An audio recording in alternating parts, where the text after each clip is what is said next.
What's up, everybody? Welcome to your TNA review.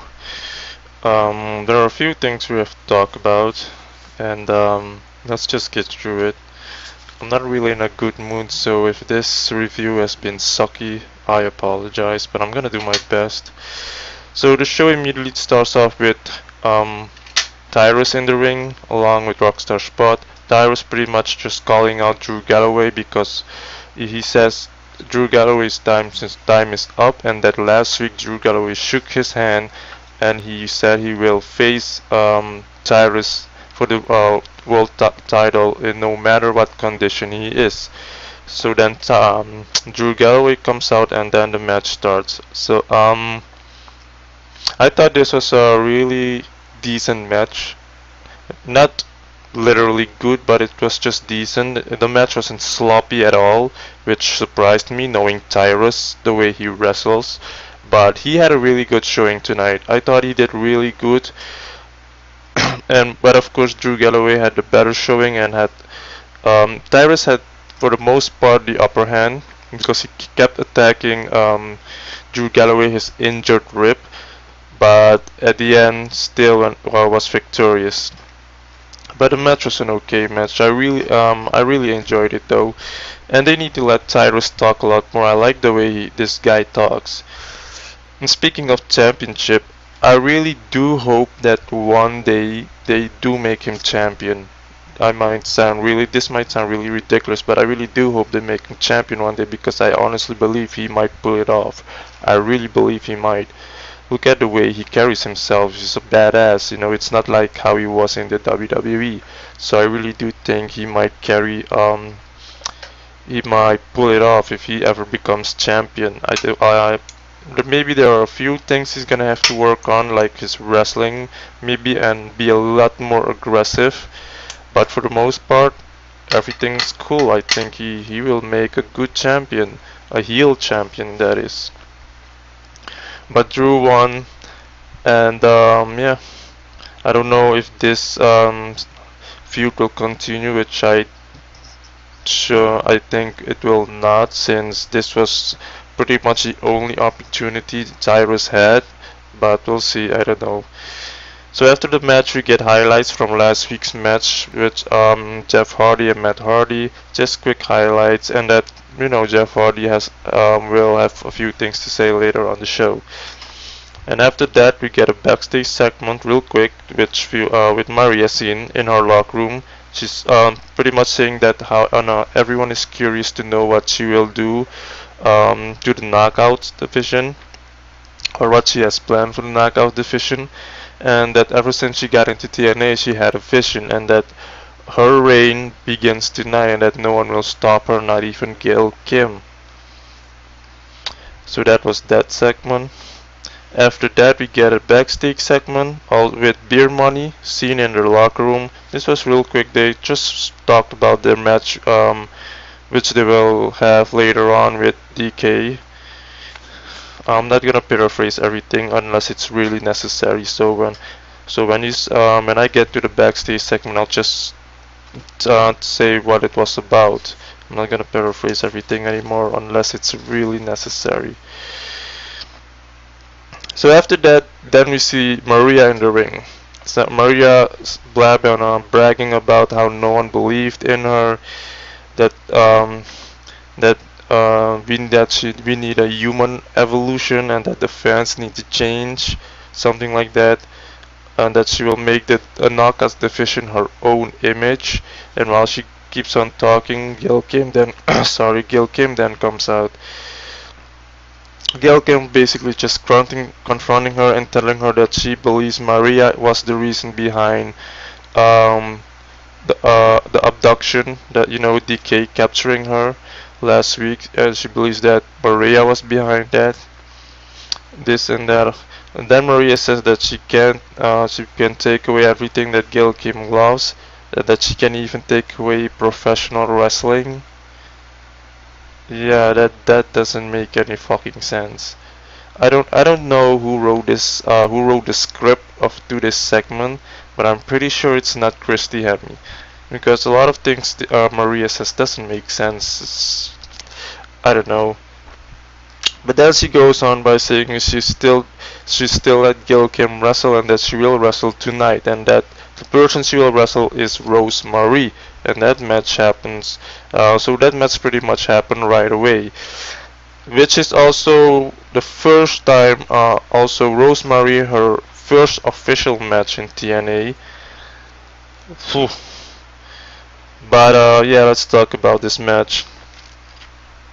Of course, Gail Kim, with no matter who she is in that ring, she will try or just make the person look good.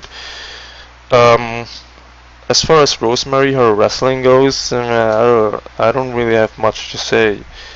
Um, of course, I have seen her wrestle in the independent scene, which wasn't also that great, so I don't expect her to be all that good in TNA either. It's more her character that kind of makes her entertaining. But her wrestling, it's not really that anything special, I would say. But Gail Kim had a good showing, of course, as usual. So after being distracted by Maria, Rosemary's spit the mist on Gail Kim's face and did fireman's carry. I think it was a fireman's carry, but she then did a fireman's carry to Gail Kim and got the 3 count, so which made Rosemary the winner. So that was that match. I'm really sorry if this review is boring. I'm not so much in the mood. I'm in a bad mood. Not in a bad mood, but yeah, I'm not really feeling all that yippee. So after that, we get a quick scene with one of my favorite wrestlers right now in TNA, Eli Drake. Then he says, "Let me talk to you. We're here at the red carpet. Walking the red carpet is Eli Drake. Why? Because I'm going to name all the dummies walking this earth. It might even be you.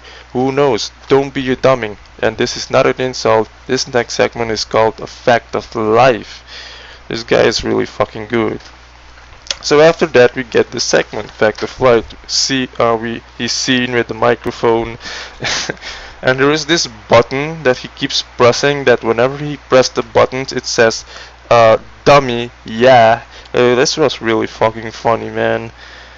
He talks about dummies here, dummies there, dummies everywhere. He also talks about making an opportunity for everybody, but most importantly for Eli Drake. And that the greatest talk show ever created on Impact Wrestling is Fact of Life. He talks, and then he mentions one of the dummies is Jeff Hardy, talking about that there's these crazy things, just these crazy things that Jeff Hardy does isn't even for titles, isn't even for money. He just does it to prove that he's extreme. That to me is extremely stupid. And then he pushes the button, dummy. Yeah. It's really funny. Then after that he named Drew Galloway. Then he says Drew Galloway carrying a belt and thinks he's special. I say dummy, then he presses the button again, dummy, yeah, and then he repeats after the yeah. It was really fucking funny. I told you this was gonna be good. But then after that he invites dummy number 1 and dummy number 2, which happened to be the Bromans. So then the Bromans come out wearing these fucking glasses, really looking like dummies indeed, nerds. Well, but after insulting Jesse Garter, because he was insulting Jesse Garter the most, pretty much because him and Jesse Garter, if you still remember, those two were actually kind of a team. They had a thing, because he also talked about if you weren't hanging with this man, we would probably be the tag team champions by now, this and that. So after insulting Jesse Garter, he kept on calling how he's a dummy this, dummy that, and then he does this to him on his face. And of course Jesse Garter got all pissed off, removes his glasses and tells Robbie E, hold my glasses while I beat Eli Drake's ass, or whatever he said. But a fight didn't really break out though. Eli Drake managed to get out of the ring, so that is pretty much this segment. I liked it though. It's been a long time since we had a good entertaining segment like this in TNA, because there were a lot and we haven't had one in such a long time. So it would be good if they kept doing this segment thing, because it's really funny and it's really entertaining, which is should be part of this show. So I like to see more. I hope this isn't the only fact of like segment, because you know how TNA can be when they with their things, when they created something, sometimes they can write it off so fucking quick. So I hope they keep on doing it. But that was that segment. I really liked it. I don't know if you guys liked it, but I literally laughed during the whole segment. It was so fucking funny. So after that we get the match between Beer Money and DK. Now, apparently this match, I don't know if they said if it was a Monsters Ball match or not, but it was definitely anything, everything goes, everything counted. Everything was legal during this match, so to speak. So I don't know if it was a Monster Balls match, a Fall Counts Anywhere, clearly a Falls Counts Anywhere if it's a Monster Balls match, I think. But the match was okay though. I thought Bobby Roode didn't really show his everything. You know, he wasn't really. It's like he wasn't really feeling it. You could have kind of noticed it too when they were in this the backstage in the locker room. He was kind of off, and I think we know why, because you know he isn't in the company anymore. So, but yeah, this match was okay. I like the choke slam that Abyss did to Bobby Roode on the thumbtacks. Bobby Roode landed really fucking hard though, really hard. That must have been so fucking painful. I think it's the first time. No, it isn't the first time, but it's been a long time since Bobby Roode has been in these kind of matches and had to be involved with, you know, getting pin drop, or rather it be, you name it. I'm really off, as you can see. But DK won, so they're the new tag team champions. Which kinda leaves the question now, which tag team will be the one trying to get the titles? Because here's the thing though, TNA doesn't really have a lot of tag team groups at the moment. They are really thin on tag teams right now. I guess you can say the Wolves are is in the company. We have Abyss and Tracy Steve, Bromance. Bobby Roode isn't in the company anymore, so basically Beer Money, we have no Beer Money anymore, and I don't see them replacing Bobby Roode to be a new guy to replace Bobby Roode to be in the Beer Money. I don't see them do that, so it's pretty much over for Beer Money, unless a miracle happens and Bobby Roode comes back in the future or whatever. But yeah, there aren't many tag teams, man. So I think it's about that time that TNA brings in a new tag team, which I don't see them do either, knowing they don't have a lot of money to pay new people, although they have signed 2 new men and including a female. But I don't see them bringing in a new tag team at the moment. I either see them forming a tag team, and I have a strong feeling that they're going to form a tag team between with Trevor Lee and Andrew Everett. The reason why I say that is because if you remember 2 weeks ago, Sean tried to form a tag team with Eddie to get the tag team champion. So what I think will happen is that Sean will use Trevor Lee and Andrew Everett to bring the tag team titles in his brand, so to speak. So I think that I have a strong feeling that that is what's going to happen. I don't know, who knows, but I think that's the way it's going to be go. But anyways, DK is your new tag team champions. Yeah, I don't really know how I should feel about that though. I don't like the faction. This DK's faction is the way they're dressed, the music is pretty much the only thing that's kind of cool about them. But as far as the wrestling goes, but whatever. But the match was okay. So after that we get a backstage segment with Bram being all pissed. pretty much just saying a few things to Eli before his match. After that we get Mike Bennett, who also has a few things to say to EC3 before his match with EC3. And then after that we get the match between Eli and Bram. I believe this must be I believe this was Eli his last match, I think. But this was a good match, of course, because Eli is really damn good. Bram is pretty decent himself though, but he's more of a talker. But it was a good match.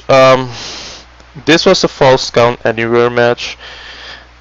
Bram won by doing a, I don't know what his move is called again, but he did his finisher on the table and got the 3 count. So Bram is your new King of the Mountain champion. And I also think that Bram, I guess that makes Bram a face now, because I don't think he's a heel anymore. And which makes sense if he is a face now, because Eli Drake has a title shot for the King of the Mountain and he's a heel. So it makes perfect sense if Bram is the face with Eli facing him, heel versus face. So it kind of makes sense though if Bram is a face now. So that was really, so they looked at really good, looked at really true. So yeah, Bram is the new knockouts. I think this is the first title that he has won, right, Bram? If I'm not mistaken. Correct me if I'm wrong, but I think this is the first ever title that Bram has won. So that's good. But anyway, after that we get a Jeff Hardy segment. I am gonna paraphrase this.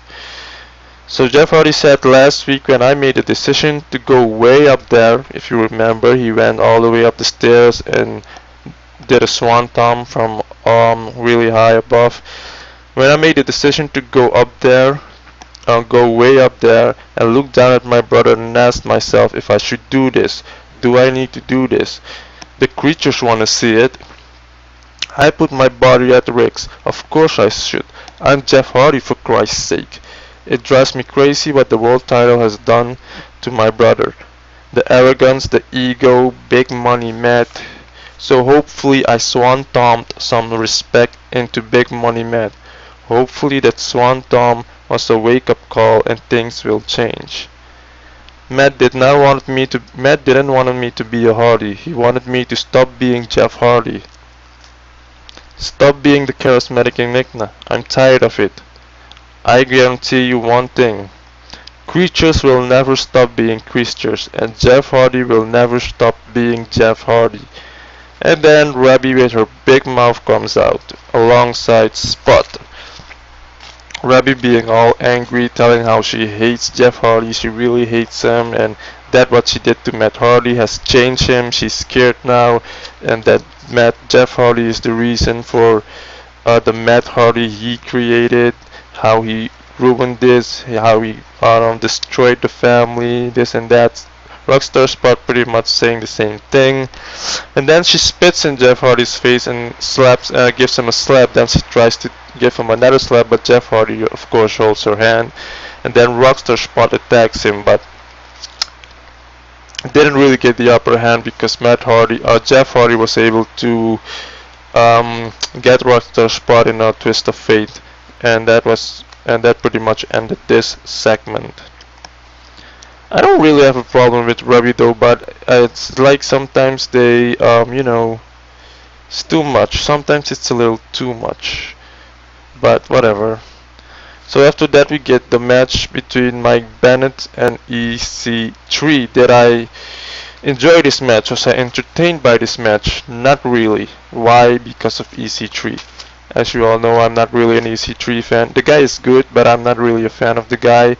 Like I said many times before, his work ethic, his wrestling bores me to death. Sometimes he's good, sometimes he has a good showing, because sometimes I mention it when he has a good showing, because I gotta give credit where credit is due. But a lot of times it's just a no for me. This guy really, yeah, he doesn't have a special moveset or all too wonderful moveset, you know what I mean? And when people say that EC3 is better than Mike Bennett, I need to fucking laugh. Because you know what I'm gonna say. Go watch Ring of Honor and see how Mike Bennett did there. then you will change your fucking mind. If you will change your mind, which you won't because you're an EC3 fan, you're not a Mike Bennett fan, so your opinion on EC3 will be the same. I'm just saying. But yeah, but it was a good match over. But it was a good match though. It was a good match. It wasn't rushed. It was given time. But Mike Bennett won. The first time Maria distracted EC3 by pulling the ref, I think, or pushing the ref. So technically EC3 would have won there actually, but didn't happen. I think this match was also anything goes because there were chairs involved. I don't know. I didn't really quite catch everything on what this stipulations were and what or whatever. So forgive me. But yeah, but the match was just okay. Both men had good showing. EC3, how did I can't even remember how this match finished. But Mike Bennett won, so I don't know if this, yeah, which also means EC3, his unpinned, unsubmitted streak is over, so someone finally pinned him, which is Mike Bennett. So I don't know, we'll have to see next week how everything works out, how everything will turn out to be. So that's pretty much the show. I'm just gonna keep it with a 7 out of 10. It was a good show. I liked it though, but it's me. The problem is me. I'm not really in an all too good mood right now. But yeah. I don't know if I forgot to say something. Give me a second. Let me double check. Maybe I forgot something to say. I don't think so. I think I've said everything. If I've missed something, y'all let me know, okay? I think I've said everything. Yeah. I think I've said everything. I don't know. If you watched this video all the way till the end, thank you very much. I apologize for it being so boring and for me making a lot of fucking mistakes. If you've liked it, hit the like button, subscribe if you want to. That way you know when I have uploaded a video, because I also start doing Lucha Underground review style. So yeah, see you on next week's TNA's review. But again, thank you for watching.